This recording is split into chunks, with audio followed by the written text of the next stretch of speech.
Greater Hyderabad రోడ్లపై త్వరలో పెద్ద మార్పు కనిపించనుంది. ఇప్పటి వరకు నగర జనాన్ని మోస్తున్న ఎర్ర డీజిల్ బస్సుల స్థానంలో ఇప్పుడు ఎలక్ట్రిక్ బస్సులు పరుగులు పెట్టేందుకు సిద్ధమవుతున్నాయి.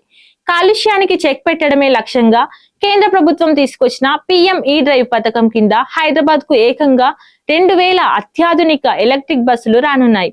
దేశవ్యాప్తంగా 10,900 ఎలక్ట్రిక్ బస్సుల కోసం టెండర్లు పిలవగా న్యాయపరమైన అడ్డంకుల కారణంగా కొంతకాలం ఈ ప్రక్రియ నిలిచిపోయింది.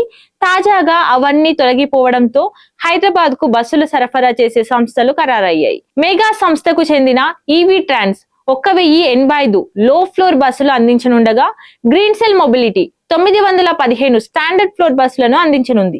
ఇవన్నీ దశల వారీగా టీజీఎస్ఆర్టీసీకి అందిస్తారు. డీజిల్ బస్సుల వల్ల వచ్చే వాయు, శబ్ద కాలుష్యం గణనీయంగా తగ్గుతుంది. ఆధునిక సౌకర్యాలతో ప్రయాణం మరింత సౌకర్యవంతంగా మారుతుంది. మరోవైపు ఆర్టీసీకి డీజిల్ ఖర్చులు తగ్గడంతో ఏటా 100 కోట్ల ఆదా అవుతుంది.